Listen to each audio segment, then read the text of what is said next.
Précédemment au Bière Academy. Pendant les vacances, Bière Academy. Du bar.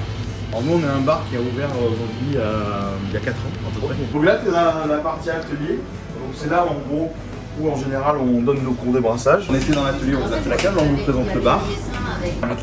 Tu mets tes verres, donc ça nous fait les 6, t'as la sélection des 6. Et quand je fais des tap takeover avec des brasseries, ce qui est cool, c'est que ça me permet de faire découvrir aux gens. Ça coûte 15 €. T'as la totalité des bières. Puis voilà, on a surtout du parti. Un peu d'actualité. Ça peut arriver. Récemment, un article sur la logistique des fûts. Waouh! C'est plutôt fun. Ah, c'est bien. Ils aiment bien nous écouter dire des conneries parce qu'on dit tu fais beaucoup de conneries. Bah, tu parlais des événements que tu avais fait là, un gros événement. Ouais. J'ai cru comprendre avec plein de brasseries de la région. Ouais. Tu entends expliquer. Bah en fait, ce que quand je te disais, on aime bien transmettre le savoir, la connaissance de la bière. On veut pas que ce soit un truc élitiste, on veut vraiment que tu peux boire de l'ammonique barriquée par exemple qui va coûter 38 balles ou 35 balles la quille. Mais si tu vas vouloir une bière à 3,50 ou 4 €, on va pas te juger quoi. On veut vraiment que tu découvres le truc. Quand j'ai commencé, du coup, c'était beaucoup de bières locales. Donc, je me suis fait connaître des brasseries locales et on est devenus amis avec le temps, on se connaît tous. Des fois, il m'appelait, il dit Greg, j'ai sorti une nouvelle bière, je suis baseuse sur le blog, hop, on faisait le truc. Tu vois, là, par exemple, on va faire un podcast Terminator avec la brasserie du Mail, qui sortent la T1000 pour leur millième brassin. On a aussi cette notion, cette envie de fédérer. Parce que le public marseillais ne connaît pas ces brasseries. Et on n'est pas dans d'autres régions comme Lyon, par exemple, ou Toulouse, où elles sont plus connues. Marseille, c'est plus compliqué. Donc on a cette idée, chaque année maintenant, de faire 2 gros TTO. On va peut-être en faire un 3e cette année si on a le temps. On fait le TTO marseillais. Donc là, tu as toutes les brasseries marseillaises qui existent. Même celles qui ne font pas de fût, ils viennent vendre leur bouteille. Ok, ouais. On les amène, on fait une grosse com dessus, et là, du coup, tu as une dizaine de brasseries en moyenne. Voilà, on est dans cette approche de vouloir fédérer le milieu brassicole, que les gens connaissent la bière à Marseille.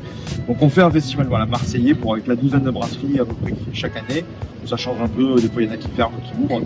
Et on a des brasseries mais vraiment hyper confidentielles à Marseille, par exemple en Tropie, qui brasse dans son garage dans le quartier d'Andoum.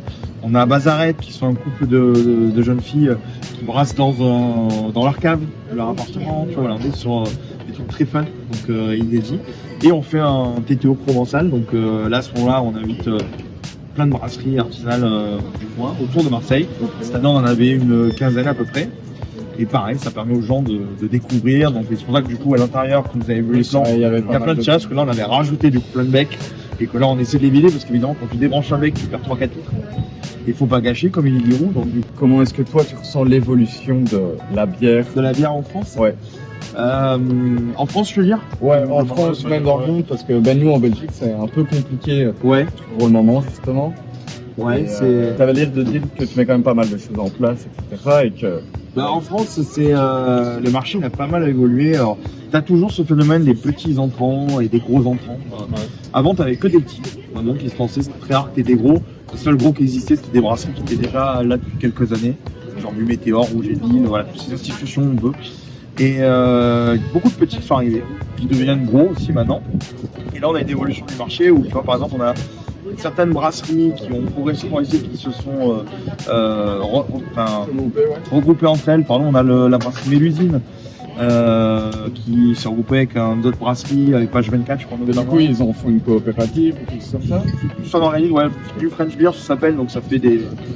C'est histoire d'avoir un appui face aux gros industriels, évidemment. Tu as des gros entrants comme les mecs comme Brickhouse, qui veulent inonder le marché de la bière. C'est mon avis personnel, ils sont plus dans le mode regardez-nous, on veut se faire racheter. Mais t'as tout, tu as des gars qui veulent qui créent leurs produits, leur marque, dans l'optique de si demain ils sont rachetés, ils s'en foutent au contraire. T'as ceux qui le font par passion et qui vont rester dans ce truc-là, d'autres qui sont entre deux. Je pense qu'on va avoir, là on est un peu sur une stagnation, tu vois. Le phénomène où on le voit par exemple à Marseille, c'est tu vois le caviste par exemple. Le caviste classique qu'on va vendre avec des étagères en bois où je mets les bières, ça marche plus. Nous, la Trémidie, on a commencé comme ça, on a arrêté assez vite. On a mis que du frigo et c'est à emporter ou sur place. Mais ouais, en fait, les gens ils veulent direct leur bière. Ils veulent direct leur bière fraîche. Mais parce qu'ils veulent se la craquer en rue ou quoi? Oui, dans la rue ou à table, ou tu sais, dans la soirée, elle arrive, elle est fraîche, tu vois. La bière qui est pas fraîche, tout ça plaît moins. Et moi, j'ai remarqué, il y a un phénomène, c'est que dans les grandes villes, les phénomènes de camis ne marchent plus. En périphérie, ça passe, mais c'est tenu par des chaînes. VLV, MyBeer, ces trucs-là. C'est saturé par les chaînes, donc tu peux pas t'installer. Là où ça marche, par contre, c'est le milieu rural. très rural. Je donne l'exemple de l'Ardèche, c'est une région au nord de la nôtre. Moi j'ai un ami qui s'appelle François, qui s'appelle Les Caves sur François. Sa cave, il est tout petit. C'est tellement petit que les chiottes sont en face, c'est les chiottes publiques. Tu vois, c'est vraiment c'est un petit truc. Et cave classique, il s'éclate. Et comme c'est un petit truc, il est tout petit, tous les villages voisins viennent chez lui, donc il fait plein d'événements. Voilà. Et les brasseries petites, pareil, dans les milieux ruraux, elles marchent aujourd'hui. Pourquoi? Parce qu'ils sont tout seuls. Mais si tu viens faire de la bière dans un milieu urbain, si tu n'as pas un minimum de moyens, aujourd'hui en tout cas, c'est compliqué parce que maintenant les anciens ont grossi, ils n'ont plus beaucoup de parts de marché malgré tout. Tu as toujours les industriels qui, eux, ils commencent à avoir peur des petits, donc ils commencent à mettre les bouchées doubles. Ils font des IPA, tu as vu maintenant, ils font des sours, ils essaient un peu de faire des trucs. Donc tu commences à avoir cette évolution-là. Les petits à l'entrant, ils ont du mal maintenant à se positionner et on va voir comme aux États-Unis où de plus en plus de nouveaux entrants vont arriver avec un bon billet sur la table pour déjà avoir pas mal d'éclus, pouvoir faire une voilà, c'est ça, ouais. Et petit à petit, tu vas voir, en France, ça va tous se regrouper. Et on va pas avoir le pneu d'expansion. On avait vu que tu avais de l'Orval. Je peux parler hier. Parce que moi, je viens de la région. Donc, ah, tu viens de là? J'habite à 20 km d'Orval. Ouais. Et donc, ils ont plutôt un ou une Orval. On dit normal, non? Voilà. Et température de dégustation, tu préfères la boire fraîche, tempérée et jeune ou vieille? En général, moi j'aime bien tempérée et vieille. Ouais. J'ai l'habitude, après nous on les a fraîches et jeunes en général. Ouais, je comprends. Mais j'aime bien l'ancienne. Et j'aime bien déguster les bières souvent à température modérée parce que tu sens plus les saveurs. Petite dégustation apéro avec des huîtres directement achetées à la criée, un peu de porchetta acheté sur le marché italien. Voilà. Et, dans les calanques. Dans les calanques, voilà. Allez. Et avec ça en accord, on va avoir une Gose et Lime de la brasserie d'Huine dont il y avait un TTO hier pour mettre avec les huîtres. De Lyon. À qui on a parlé. Ouais, tu sais nous dire un peu plus sur la brasserie? La brasserie, je les ai rencontrés hier. Donc c'est Max et Polo, des cousins, qui ont ouvert la brasserie en janvier 2023. Et qui s'appelle Dwin parce que c'est un rapport avec la mer. Ils ont un bateau qui s'appelle Dwin. Donc je trouve que et parce que ça veut dire. C'est quoi? Ah, Drink What You Need. Ouais, c'est peut-être ça. Drink What You Need, ouais. Et donc voilà, ils ont des belles étiquettes. En plus, tu vois, l'étiquette même pas, la canne c'est imprimé dessus. Ok, parce que ça a l'air tout un bras, hein, mais c'est joli. C'est très joli, tu vois. Et 8 refs, on a branché 6. Et on a pris 5 ou 6 refs en frigo, là, qu'on a commencé à mettre. Donc la Ghost Lime, du coup, avec les huîtres. C'est un caméraman. Il y a un peu de lactose, hein, c'est ça dans celle-ci aussi. Il y a du flocon d'avoine, il y a du hot flakes, purée de citron vert. Il y a pas ils mettent pas de lactose. Ah, okay. Je pense que c'est l'avoine. Peut-être les flocons d'avoine qui donnent un peu le côté un peu plus épais. Un peu plus épais, la densité en plus. Ça va, t'aimes bien les huîtres? Je dors. Je pense que je vais en mettre une petite cliché pour remplacer le citron sur le. Mais c'est quoi, j'ai été tenté par la faire aussi. Ouais, je me dis, ça peut être génial. Attention, parce que je mange des huîtres, c'est l'instant sexy de la vidéo. J'en mets partout, c'est un enfer. Oh, ça en file. En que la barbe. Non, mais c'est sympa. Ah, ben ça passe très bien. Ouais. Et du coup, avec la bière dedans, ça passe bien, la bière dedans. Ouais, avec la bière dedans, ça passe super bien. Moi, j'étais un peu généreux. Ah, c'est pas aussi puissant que le citron, ça reste de la gauze. Hein. On est dans le pur accord bien aimé que j'aime bien. Tu vois. Ouais. Ça, vraiment, les accords Meubière, je trouve ça c'est génial. Toi aussi, t'es généreux. J'adore le petit pétillant en plus de l'huître. Citron et champagne. C'est ça. Un côté très luxe, très luxe. Du coup, c'est Brasserie des Garrigues. Donc, alors ça, c'est une des premières brasseries craft aussi en France. Okay, ouais. Dans les années 2010, quand ça a commencé à bouger.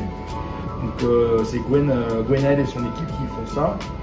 Ils ont la particularité d'être des versions gluten. Donc c'est très pratique. Et ils font en fût et en bouteille.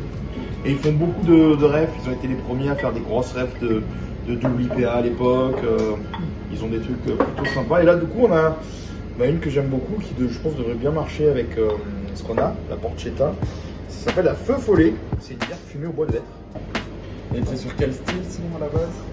Une bière à la saucisse, hein, ce qu'ils ont marqué. Une blonde fumée, on va dire, c'est un truc comme ça. Okay, ouais. Classique, tu vois. C'est voilà. Mais tu sens bien, tu vois, tu sens bien fumé. C'est très sympa. Tu vois, ça sent la saucisse. C'est ça, la saucisse. Ça rappelle un peu la Steinkarla. Ouais. Il y a les noirs que tu trouves dans certains endroits, tu vois. Et c'est vrai que ça doit bien matcher. Ouais, je pense que ça va. Ça va aller. Ouais, ça va bien. Ça va bien. Ça marche très bien. On a tu sais, comme tout le monde, des avis Google, tu vois. Et des fois, bah, tu as toujours des avis de mécontents, tu vois, c'est pas. Et un jour, il y a un mec, il lui met à la une étoile et il met la serveuse a servi tout le monde, sauf moi, en cacahuète. En plus, c'est Margot qui avait oublié apparemment. Margot, elle surveille les avis, tu vois, les avis, elle est à fond, c'est tu vois. ça, ouais, quand tu. Et moi, j'ai dit, oh putain, lui, je vais lui faire une réponse, il m'a rien compris. Et je lui fais une réponse, mais bien tournée, bien écrite et tout ça, très polie. Et du coup, voilà, je suis un pauvre Mickaël, je suis désolé. On se met on se pliera en 4 et on couvrira de cacahuètes la prochaine fois. Parce que de cacahuètes, j'ai fait que des jeux de mots sur les cacahuètes, tu vois. J'ai fait mon truc et dans le même temps, j'avais des collègues du coup qui travaillaient ce soir-là. Quand je faisais la réponse à l'avis, ils disent putain, on a des clients qui ont vu l'avis, ils ont commencé à mettre plein d'avis positifs en disant le meilleur cacahuète de la ville, 15 nouveaux avis en 2 jours sur les cacahuètes, à tel point que dans les moteurs de recherche, j'avais marqué bière académie, bière artisanale, Marseille, cacahuètes. Donc Antoine, mon bien avec qui est brasseur, du coup, je le disais tout à l'heure, il dit putain, on va faire une bière à la cacahuète. Ouais. Et c'est Margot qui à la base a fait des études de dessin, d'art, qui va faire l'étiquette, c'est elle qui a oublié les cacahuètes. Tu vois. Donc elle a fait une cacahuète, je trouve trop l'étiquette avec elle, en mode Kratos. Qui est assise sur la table à l'opéra et qui est vénère parce qu'elle a pas ses cacahuètes avec elle. On a fait une quadruple avec du beurre de cacahuète. Et un jour, le petit ami de Margot, Tom, compagnon de Margot maintenant, il poste l'avis sur un truc qui s'appelle des jours des avis, tu sais, ce genre de truc qui récupère les avis les plus rigolos, tout ça. Et là, je comprends pas, il m'envoie un message, j'ai dit putain, mec, j'ai envoyé le truc à ce site et va voir TikTok et tout. J'avais pas de TikTok, je me trouvais, on avait plusieurs millions de vues, des commentaires en pagaille, des gens qui fait ouais, je veux aller dans ce bar et tout. Du coup, tous mes potes, ils y sont allés, ils font c'est bien Académie à Marseille, à peu près. On a fait une espèce de buzz, on n'a pas compris, c'est pas pour autant que j'ai triplé le volume, tu vois, mais il y en a fait un buzz, on n'a rien compris, on était mort de rire. Et du coup, on a fait une porteur crue avec de l'arôme de cacahuète encore derrière pour dire on va faire une autre version. On a bien aimé et là on va vraiment faire, je pense, on a créé une marque pour le bar qui s'appelle Brassalia, qu'on voudrait développer l'année prochaine et je pense que une des brasseries, une des bières phares qu'on va faire, ce serait une bière à cacahuètes en hommage à Mickaël qui nous a mis son avis une étoile, qui est jamais revenu. Il a payé ses cacahuètes. Mais le pire pour l'anecdote c'est qu'en plus on avait arrêté les cacahuètes. On proposait plutôt des chips, à un moment donné on a dit on change et j'avais arrêté les cacahuètes en fait au moment où le mec avait mis son avis parce qu'il avait publié, le mec était venu 3 mois avant. Donc le gars il a mis 3 mois pour maturer sa cacahuète. Sa cacahuète, la cacahuète avait du mal à passer tu vois. Puis du coup elle avait tel engouement, j'ai remis les cacahuètes en pagaille tu vois. Donc ça c'est marrant, c'est le genre de conneries quand ils ont bien fait marrer, qu'ils ont fait connaître un peu tu vois. Et puis, tu sais, les tétos, on vient déguiser, on a des tétos avec des brasseries genre Boeing Beers qui sont avec Grizzly, on a double této, on était en nounours, tu vois. On a fait des trucs, on était déguisés, je sais plus encore. Ah si, této alsacien avec Mogwai et Antonal, on était en saucisse de Strasbourg. On a fait du této marseillais, j'étais déguisé en cagole. Halloween, j'étais en Blanche-Neige. Là, on a plein d'idées à la con. Et là, je voudrais faire un této avec des copains de 90 BPM pour la fin d'année, pour faire l'anniversaire du bar, qui en septembre, on a décalé. Et là, eux, leur mascotte, c'est Alf l'extraterrestre. C'est comme les années 80. Tu connais pas parce que t'étais peut-être même pas né. Mais vraiment, c'est même pas une blague, je pense que t'étais pas né à l'époque. Du coup, j'ai trouvé le déguisement de Alf. J'ai dit, allez, j'arrive en Alf, tu vois. Les tétos, c'est le code pour se déguiser. On a un budget déguisement. Il y a un budget déguisement. On a un petit budget déguisement, tu vois. On a une bonne équipe de gens qui déconnent. C'est bien cool, ça. Vous avez rien, on n'est pas une ville où on se prend au service. Ouais, ça se prend pas trop la tête. Vous êtes 6 vous ici dans l'équipe? Dans l'équipe, il y a moi, Marco, Gaby, et Tony, on est 5. Ok, ouais. Et 6 avec Etienne de temps en temps en extra, pour notamment les samedis. Bon, mais je me demande l'équipe. Et en plus, on a eu un turnover au bar, mais c'est que les gens qui sont partis vers d'autres aventures. Ouais, plus que je me fais chier dans le bar. Ils reviennent boire des coups, on est toujours en contact. Merci pour d'avoir regardé la vidéo. Merci pour la vidéo. Merci pour la vidéo. Merci à nous, merci à nous les gars. C'était très bon à toi. Allez, salut. Merci. Avec plaisir les gars. Merci pour l'accueil. C'est On magnifique. reviendra quand on sera à Marseille. Avec grand plaisir. Venez découvrir Marseille. On a de la bière à Marseille, on dirait pas comme ça. Bon, on est pas parfait pour le TT au Marseillais. En général, on le fait ou au printemps ou en septembre. Ça dépend le timing qu'on a. Quand les bras seront le temps. Ça va. On fera comme Cool. ça. Écoutez, Allez, salut hein. À bientôt. Salut. Et abonnez-vous.